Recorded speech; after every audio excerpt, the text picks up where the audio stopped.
Hello there. Assalamualaikum. I'm Dr. Zulkifli Ismail, a consultant paediatrician and pediatric cardiologist. I'm also the chairman of Positive Parenting Malaysia, an educational program on parenting that's initiated by the Malaysian Pediatric Association. In this episode of Positive Early Years Development, we will look at the aspects of ensuring positive physical health and growth for your child.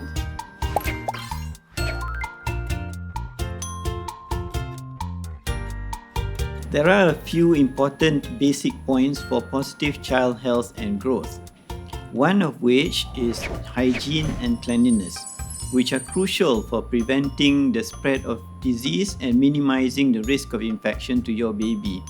The key points to watch out for are you ensure that baby is hygienic and clean. Example, the changing diapers whenever necessary, cleaning the private parts properly when changing the diapers, and also you have to ensure that the baby's surroundings are also hygienic and clean.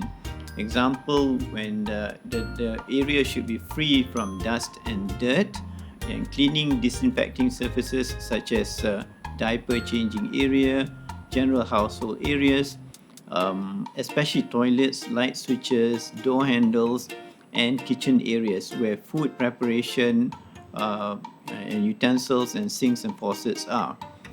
Proper hand hygiene and general cleanliness of parents and caregivers should never be taken for granted. Secondly, good and balanced nutrition is essential to ensure that baby grows properly. And thirdly, don't forget vaccination.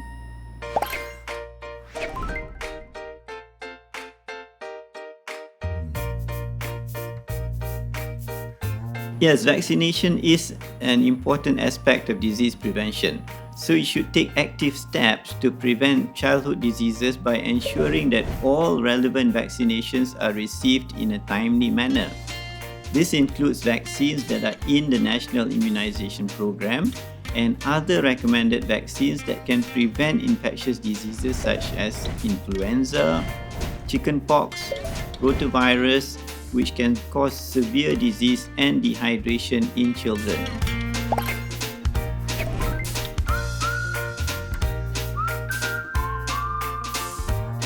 If you've missed your vaccination appointment, have it rescheduled, as the doctor or nurse will adjust the vaccine schedule.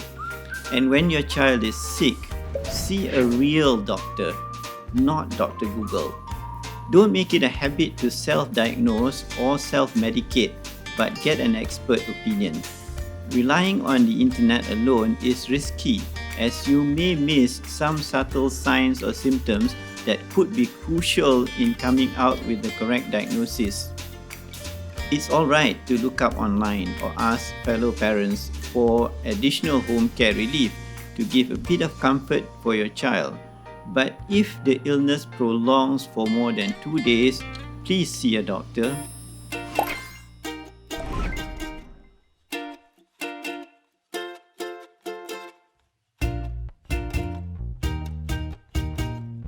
Parents should familiarize themselves with the key developmental milestones that babies and toddlers should achieve within a certain time frame.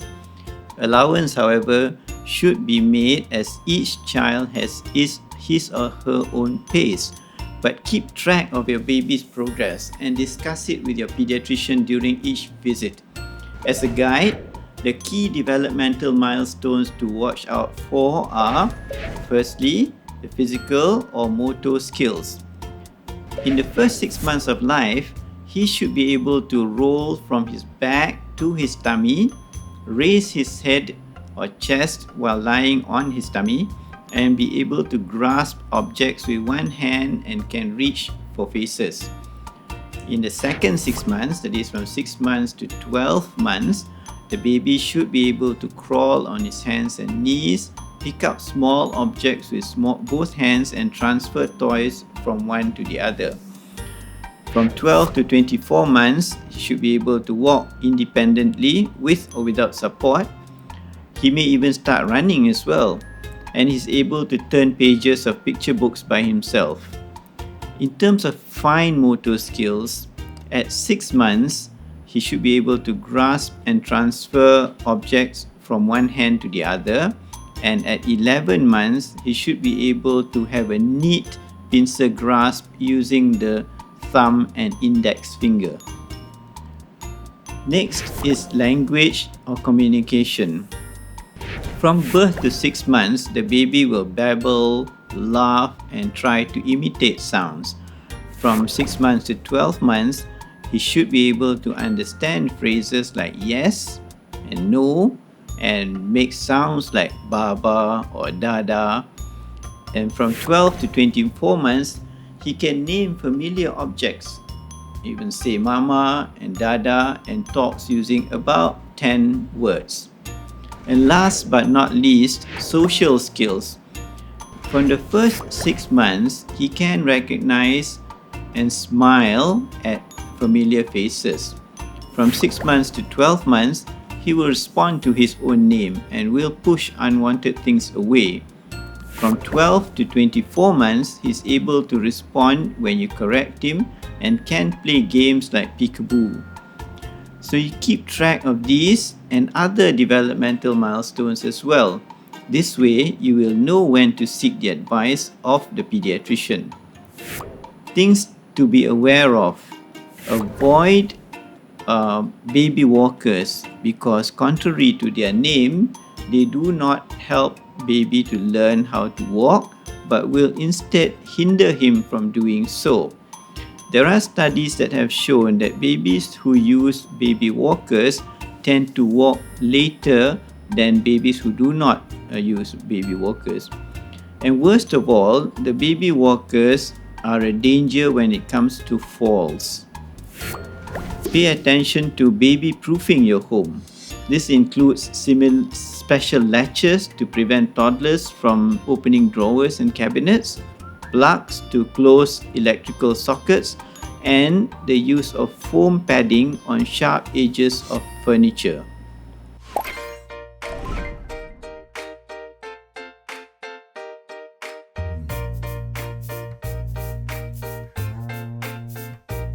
Sleep time is when growth hormone is released.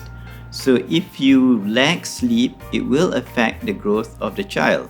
It's also time for the body to build and repair tissues. For cognitive development, alertness, performance, and memory, sleep is also important for the child, or for that matter, for all of us.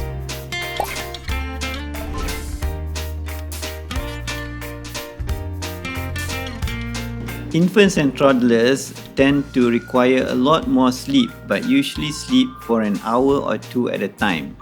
As a guide, follow the American Academy of Pediatrics Sleep Duration Guidelines.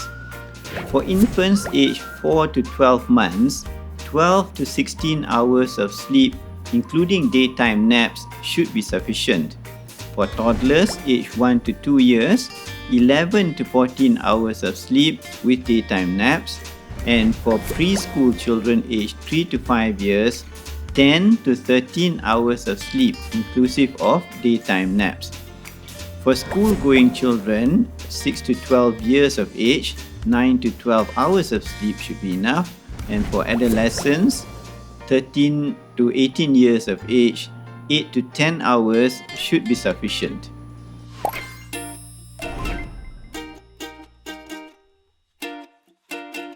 The way that baby sleeps can affect his or her safety. Sudden infant death syndrome, or SIDS, can happen if baby's sleep surroundings are not taken care of. For example, bedding hazards can unknowingly cause harm. Follow the ABCs of safe sleep. Let baby sleep alone, on his back, in a safe crib or cradle or bassinet. Things to watch out for include sharing a bed or sleeping with your baby, where accidents can happen, especially if you are overly tired, as you could potentially smother or suffocate the baby as you sleep. However, sharing a room is recommended, especially for the first 6 months. You should use a firm mattress and fitted mattress sheet that does not conform to the shape of the baby's head when the infant is placed on the surface. Baby's dress at night should also be appropriate. It should be light sleep clothes, nothing too thick that you yourself would not wear in the same temperature, and remove any strings or ties from his pajamas and don't cover his head. Keep the room at a temperature that's comfortable for you and make sure that your baby is not too hot or cold. Overheating can increase the risk of sudden infant death syndrome. Beware also of unsafe sleep equipment. There are many types of sleep equipment available in the market. Some may not be suitable for infants and not meet safety standards or may not have gone through proper testing. For example, portable bed rails should not be used for children under 2 years old because of the risk of entrapment and strangulation. Bumper pads, sleep positioners, incline or in-bed sleepers and hammocks may also pose as safety risks for infants. Keep the sleep area clear of potential dangers. Toys, soft and loose mattress sheets, or larger than needed blankets, or overcrowding of pillows and bolsters present a potential danger, as a large percentage of infants who die of sudden infant death syndrome are found with their head covered by loose bedding. Keep hazards away.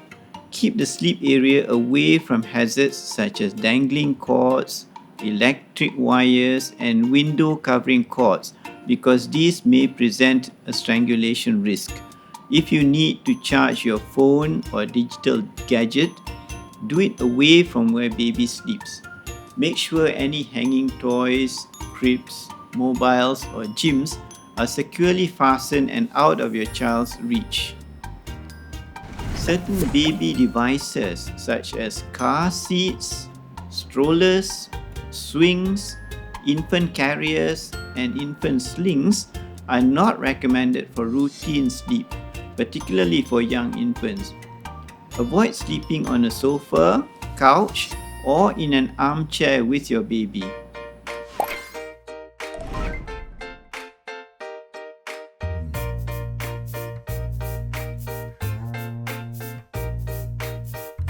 Avoid using TVs, PC monitors, digital gadgets, or smartphones when it's time for baby to sleep. Almost all devices with screens emit a certain light frequency that will interfere with the body's sleep cycle by suppressing the hormone called melatonin, which helps the body prepare for sleep. There should be no gadgets 1 hour before sleep time for everybody. You should take time to prepare the child to bed or for the next day. Even more so, digital gadgets also affect the posture of a growing child with bent neck and poor sitting posture. As a general rule, for children, there should be no TV, tablets, phones, or any device with a screen for the first 2 years of life. From the age of 2 to 5 years, there should be limited, controlled viewing of about 1 hour per day or even a few hours in a week, and this should be inculcated in the discipline of the family. That's all we have for today. If you would like to know more parenting content on family wellness, child health and development, and nutrition and healthy living by Malaysian experts, visit us at Positive Parenting Malaysia on website, Facebook, and Instagram.